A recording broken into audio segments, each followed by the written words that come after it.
Hello everyone and welcome to our virtual student worker orientation for Jernigan Library. My name is Miriam Sleva and I am joined by Caitlin Googe. We're just going to be going over some basic information that you're going to be needing to know to work here at Jernigan Library. So just as far as what we're going to cover, I want to go over some general library information about like who we are here and what we do here. Also going to have a section for our information desk student workers. We're going to go over our LibGuide, going over the training schedule and processes, and at the end we'll cover our expectations, both for you and for us as well as your supervisors. So to start, let's talk about who we are here at Jernigan Library. Who we are? Well, a little history lesson. Originally, our library opened up in 1925 over in Manning Hall. Eventually, the collection grew and grew, and we moved to our own building in 1968. The third floor was built in 1984, which is where we have our periodical section now.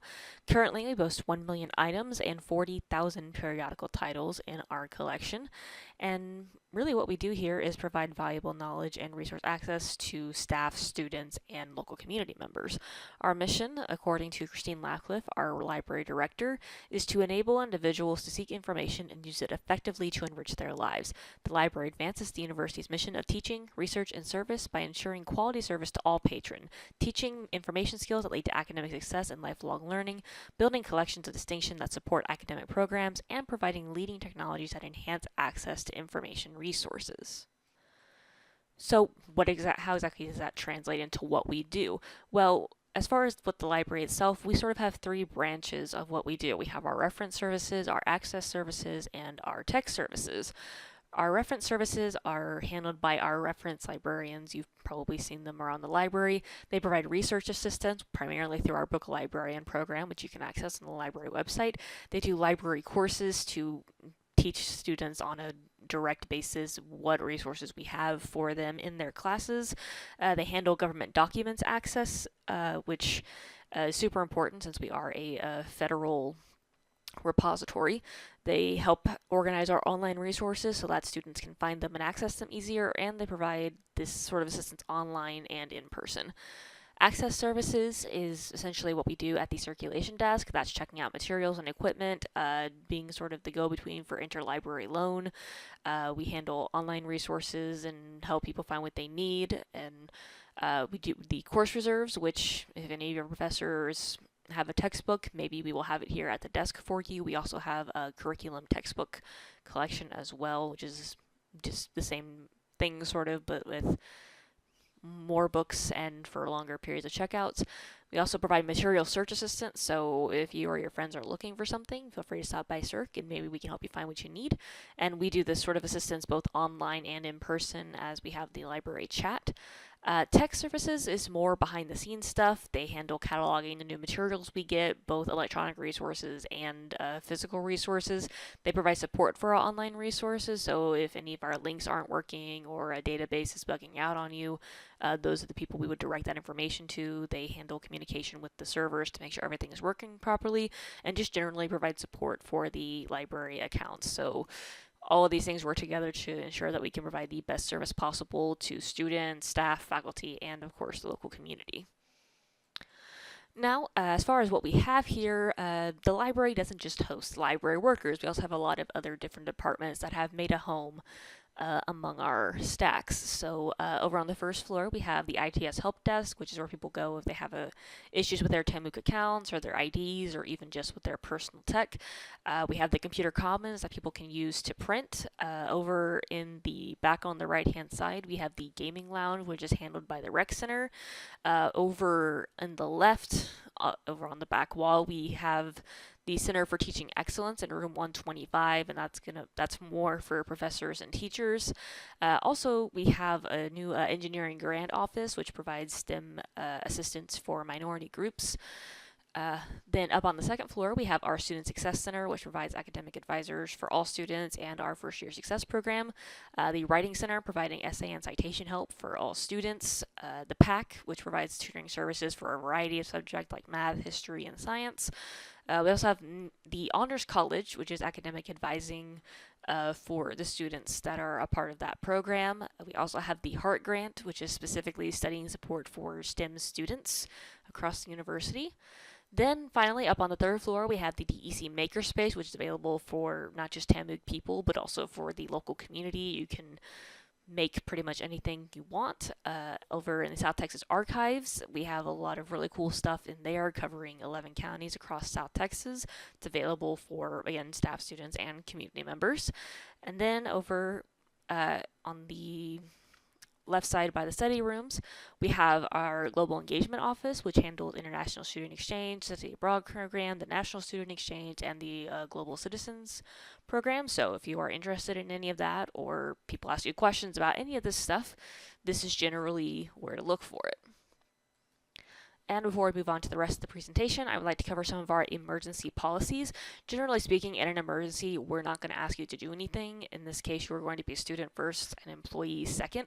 So if there is a fire or a weather warning, anything, your first priority is ensuring your safety.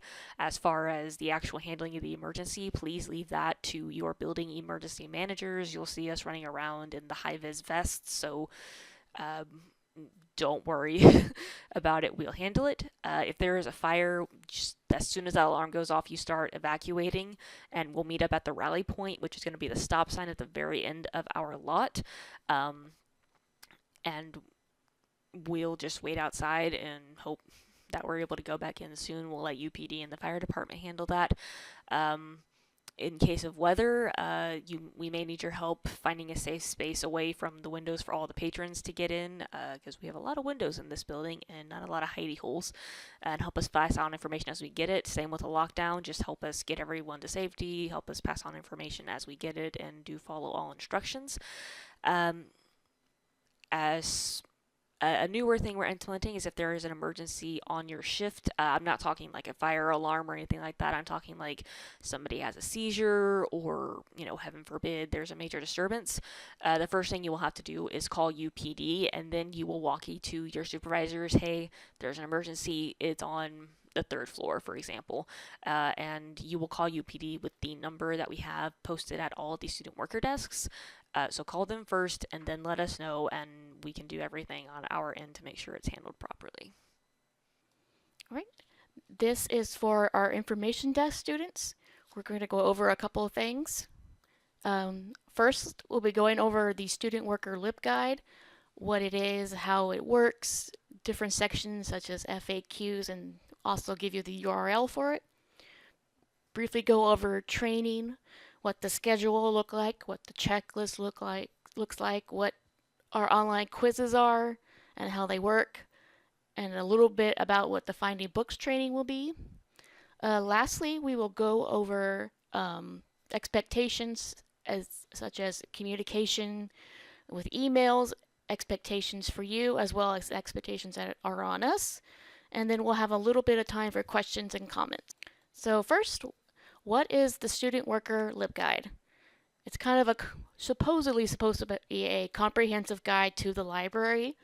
It also works as an online student worker handbook or manual. Should contain almost everything you need to know about the library and what it's like to work here. All the different information about the library and various departments we have, various policies, procedures, campus information, student resources. We update it pretty regularly. If there's any news or happenings in the library, there will also be there. So how does it work? There are tabs and sub-tabs. Your main tab will be your main topic, and from there it'll be a subtopic. We recommend clicking on each tab and sub-tab. This is really the only way to get all the information. If needed, you can also use it as a reference guide if someone has a question and you're not quite sure what the answer is. If you have any questions or feedback about the guide, please let us know. I have a section for the Student Worker LibGuide called the FAQ. These are what we think we get the most questions about. It has hot links to online resources such as ILL, Book a Librarian. It has info about our hours, important locations, as well as locations of different subjects around the library and different areas in our collection. And we also have a refer to staff area. So if you get a question about a certain topic and you're not sure, you can go there and then you can refer them to the correct staff member. And this is the URL for it. You can write it down, take a picture of it, but this is the only way you can get into the LibGuide, as it's a private LibGuide. Next up is our training schedule. It's roughly about 4 or 5 weeks. Week 1 is just going over the orientation, going over the LibGuide, your onboarding, all that good stuff. Week 2 will be the online test, which will be emailed. And then we start doing spot checks, which means we look at start looking over your checklist, ask you questions, see if you kind of are retaining the information. The third week, we are having our full training session. This is all the third floor, finding books, kind of going over what is expected of you. Week 4, we start testing for finding books. It's a combination of getting call numbers and finding them on the shelf and searching the catalog. And by week 5, we should be going completely over the checklist and completing your training. But if you need more time or extra help, please let us know. What the online quizzes are, they're just an additional part of training. They're used to help you learn the most important tasks and topics, and it also helps us to make sure that we're teaching you correctly what you're supposed to actually be retaining. These are emailed to you through Microsoft Forms and can be completed while you're on the shift. Please complete these in a timely manner. We usually give about a week or two. If you have trouble accessing them, please let us know and we'll help to fix that. This is kind of an example of what the training checklist is. It's what we consider the most important things you need to know to keep track of what you're learning. It's also a good way to kind of refresh your memory. For instance, if a more experienced student could help a newer student kind of learn the items on the list and all the important things for each topic. For spot checks, a supervisor will sign off when you've proven you understand everything on it, so we'll go through each topic and ask questions. And this is a little snippet about what the Finding Books training will be. Higher ups have decided that student workers should be able to help patrons find books.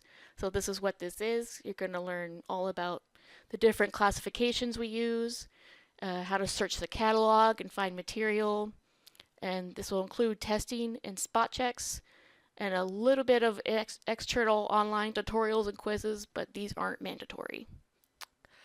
All right, so right now I want to talk about just general expectations that we have both for you and for us as your supervisors while working here at Jernigan Library. So the first big thing I want to talk about is communication. Communication is important in any workplace, but especially here. For us here at the library, email is the main method of communication. It's official documentation. Our email reaches every supervisor no matter what time of day. And the big thing we want you to use this for is to tell us if you're going to be unavailable to make it for shift, if you need time off, if you're running late, if there's like an emergency, just shoot us an email. Just say, hey, this is my name, this is the shift, I'm just not going to be able to make it. Be aware that this email does go to like 5 or 7 different inboxes. So if there's anything that you don't want anyone to know, don't feel pressured. If you want to keep something private, just put in, again, your name, your shift, and that you're not going to be there or that you're going to be late. And the email we want you to use is libmanagers@students.tamuc.edu.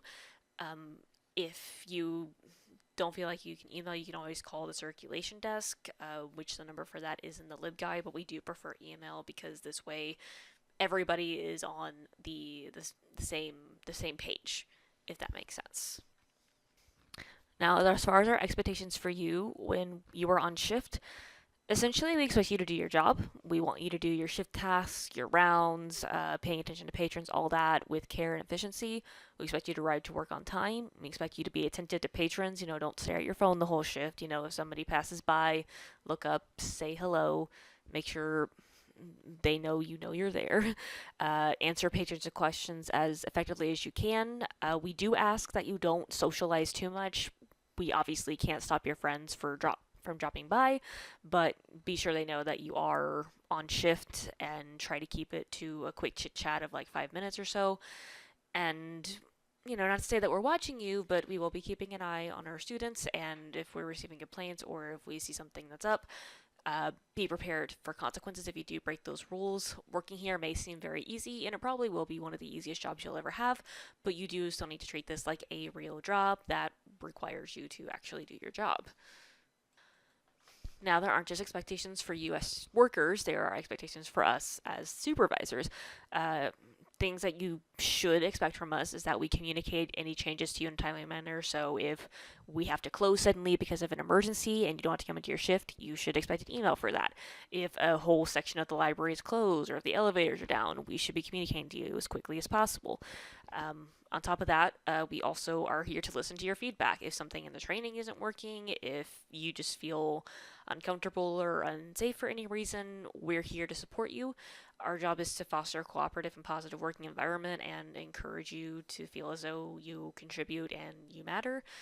We want you to get involved in library projects. Things are changing around here all the time. We may ask for your help. We want to recognize and reward the good work that we know that you guys do. And we want to be willing to help you grow academically and professionally and just generally support you as any good supervisor should. So that's a job for me, and Caitlin, and your other supervisors as well. So if you feel that anyone on the staff is not providing these expectations for you, feel free to complain to that about us as well. We are here to listen to you.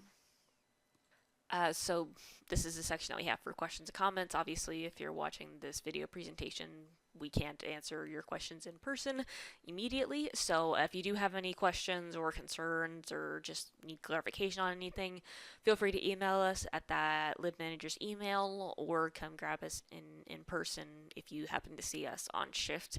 Thank you so much for watching this video, and we hope to work with you soon.